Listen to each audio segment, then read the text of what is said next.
apparently Iran International ran into some financial trouble, and readily it's the people who fund it fueled another 600 million pounds into the channel to, really in the lead up to these attacks on Iran, to the war on Iran on February 28th, drive these narratives about bringing in Pahlavi.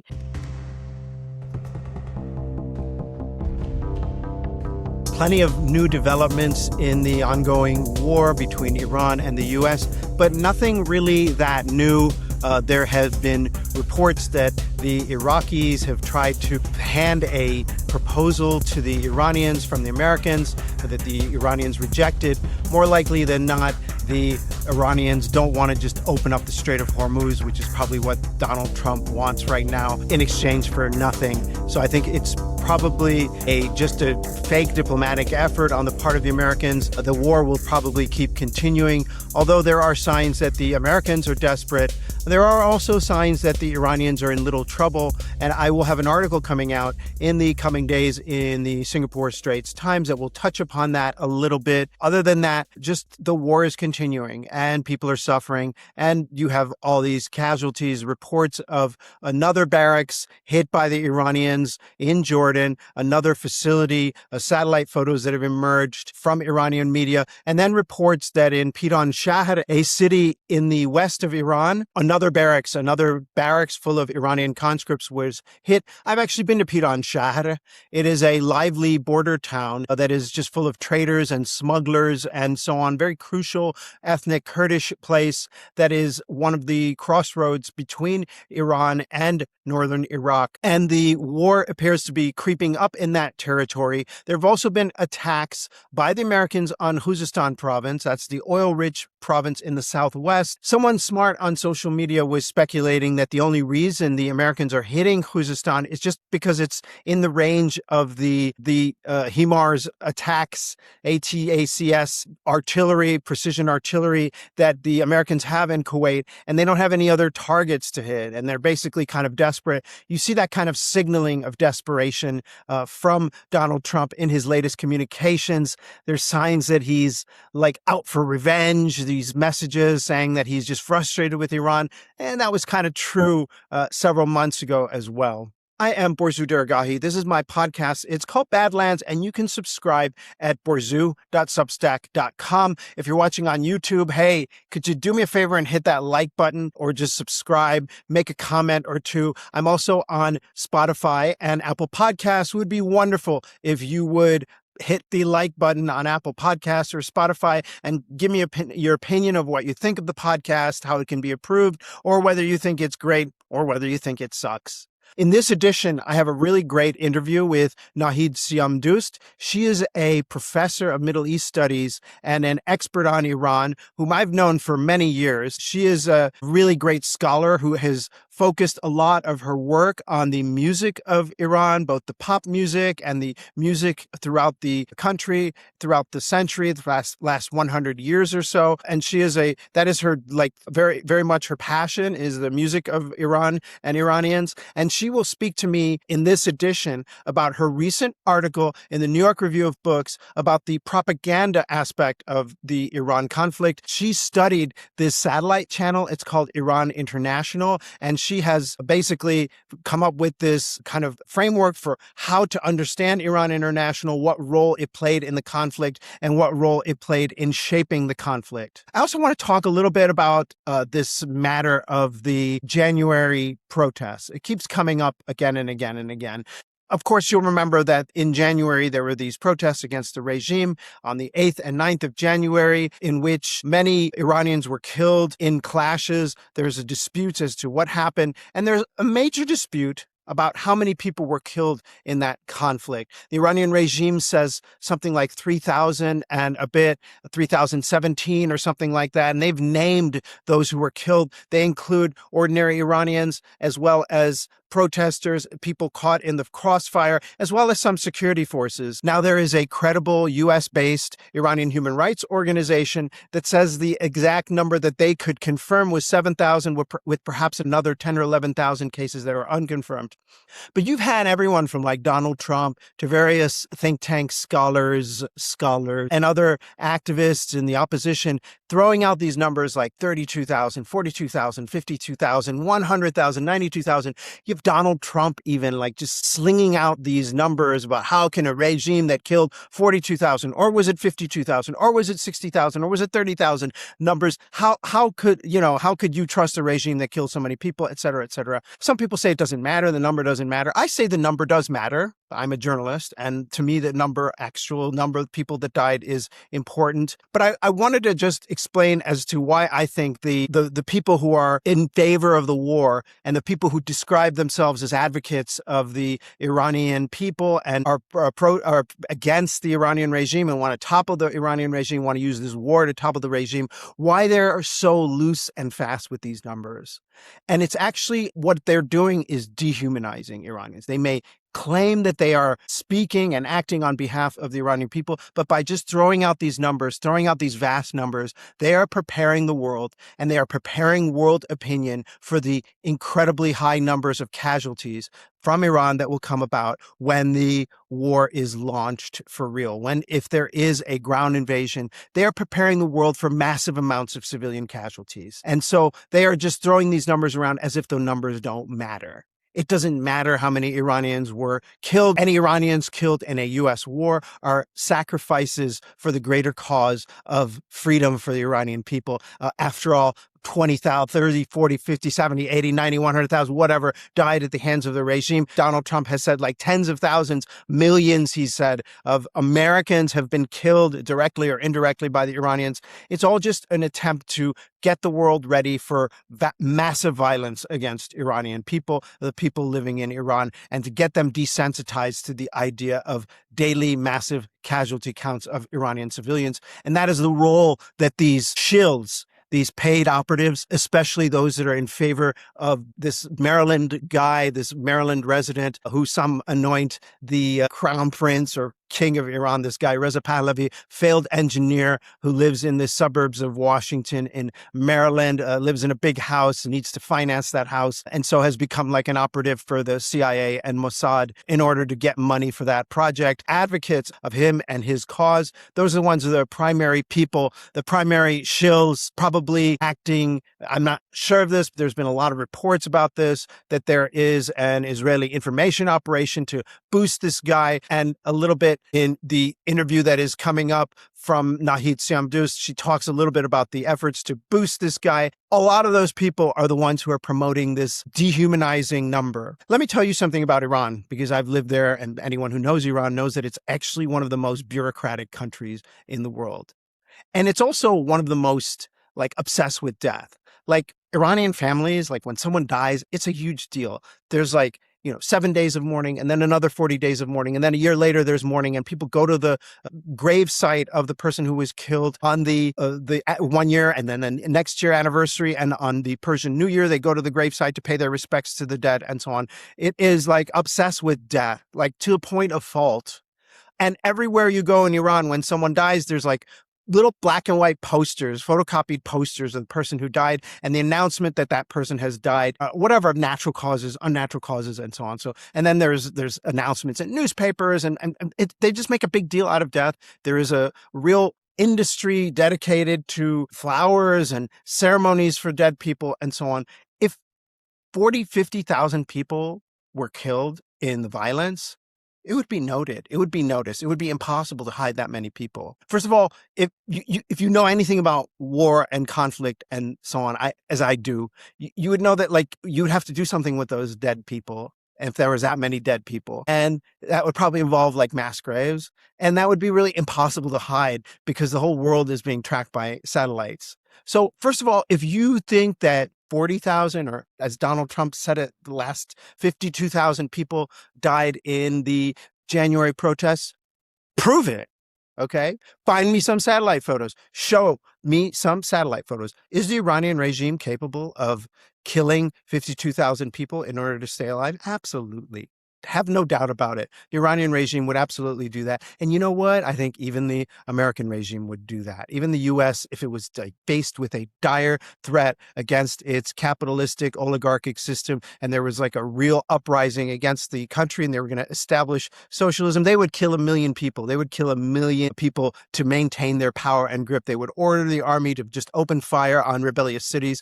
We know that they did that in Philadelphia in the, I forget what year it was, in the 1980s or 70s. There was a militant group that was like totally opposed to the American system. They were called MOVE, and they had the movement, and they had taken over a block. And the Philadelphia law enforcement and security forces, they just dropped napalm on them and killed them all. Waco, Texas, where the Branch Davidians were, and they had basically broken away, and they were totally opposed to the system, and they were armed and so on. They were slaughtered. So we know that the Americans are capable of this too. Any government at this point would do this. And, even in the early years of the American Revolution, there was something called the Whiskey Rebellion, where people were against the newly emerging American Republic, and they rebelled, and the newly established American government, they kill them all. Look it up.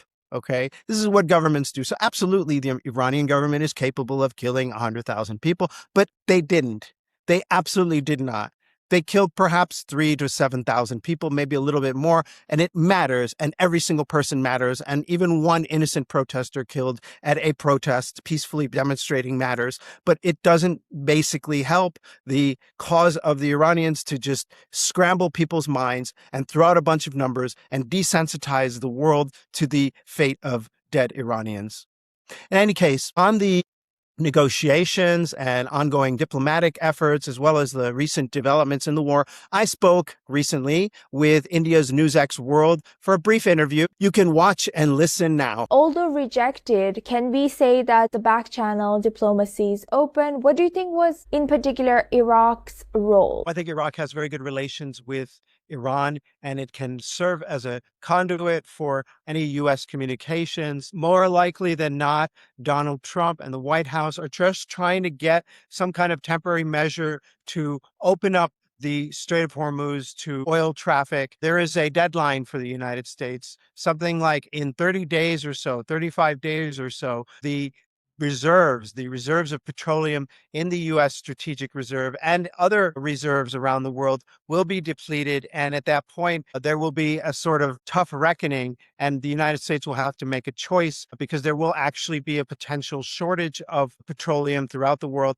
And that could really derail the global economy. From the signaling that we're getting from the Iranians, the American proposal was like, look, why don't we reopen the Strait of Hormuz, and then we can start talking. And the Iranians more likely than not rejected that. They don't trust the Americans. They don't trust Donald Trump at all. And they see the attempt to open up the Strait of Hormuz as just a way to buy time to replenish oil stocks and replenish missile stocks for the war to continue at a later date. So if US doesn't get that ceasefire deal for a few weeks to, restock their ammunition, do you think they are capable to sustain this war, and for how long? And do you think that if the situation escalates further, do you think they will bring in Israel back to the war or something like that? I mean, that's possible. They could escalate in a major way. But Suma, nothing is going to compare to the intensity of the 40-day war. I'm not sure what Donald Trump was talking about. You had 13,000 bombs dropped on Iran over the course of 38 days. And if you divide that out, that's like 500 plus bombs a day during that period. And that doesn't even count the Israeli strikes. And right now, compared to what we had before, the American response is rather tepid. Why is that? The U.S. doesn't have the base proximity that it used to have. The Iranians have destroyed all of the bases in the Gulf, and the Americans are forced to launch attacks from Jordan, from Israel, from deep in the Arabian Sea, in the Indian Ocean, and that requires much more in terms of logistics and refueling. They're not able to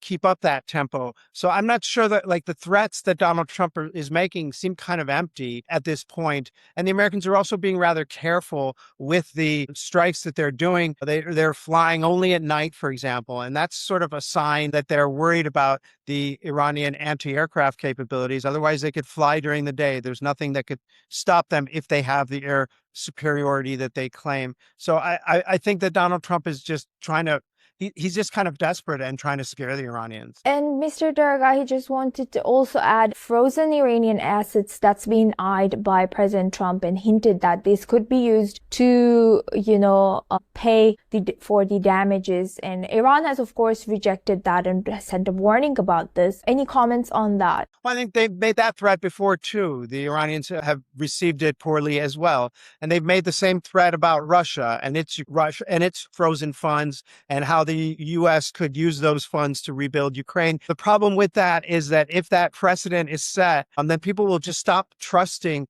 the dollar. It'll diminish the reserve and petrodollar status.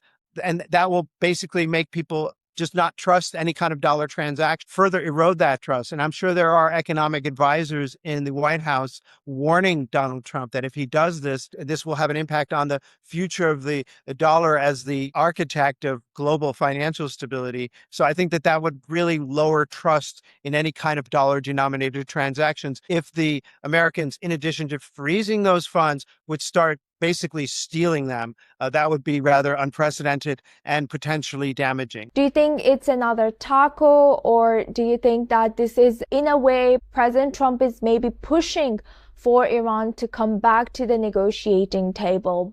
But as you mentioned, Iran sees through US's plans. And then what? And then what? I think that it's really a tough situation here. And it doesn't help that we're dealing with a man who is constitutionally inappropriate. He is mentally inappropriate to be in a leadership position, who is a narcissist and an egotist and is addicted to television and junk food. This is not a serious person in any way. And he's putting out these tweets on major policy issues on his social media platform, and he's trying to sell the information on that social media platform early so that he can make money off of it.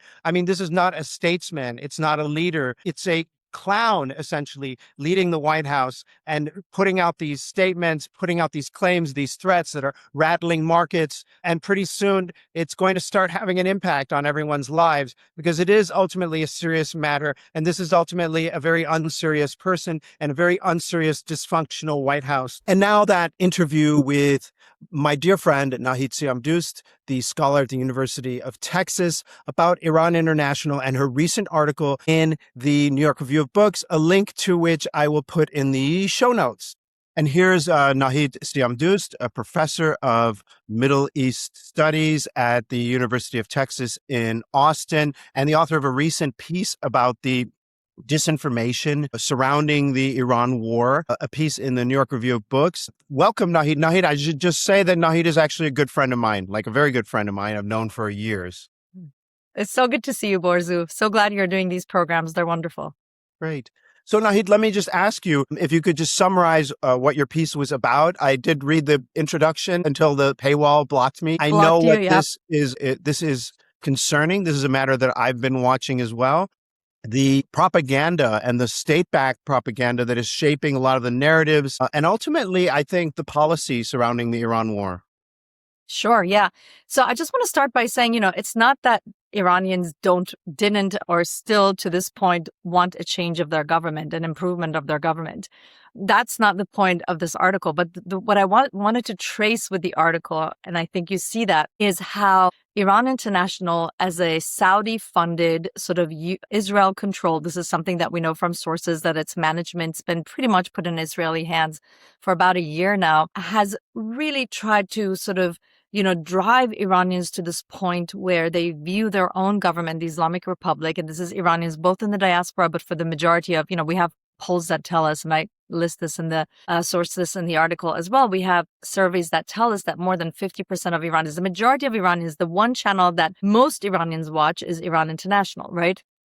This channel that was founded in 2017 with dark money. There's still no clarity about the funding for this network. founded in 2017. Initially, it even backed, from the start, it was going at the Islamic Republic and trying to sort of support oppositional forces, to the extent that at the very beginning, it was even featuring the Mujahideen Khalq organization, which, as you will know, is widely detested for all kinds of reasons, for its cult status, for its having cooperated with the Saddam regime in the 1980s Iran-Iraq war, and so on. So they even supported, sort of featured that organization. But eventually, once Reza Pahlavi became more of a sort of presented viable option within the Western sort of political realms, they really started pushing sort of Reza Pahlavi as the future leader of Iran. And this sort of backing of Reza Pahlavi started with the 12-day war in June of 2025, but was turbocharged, so to speak,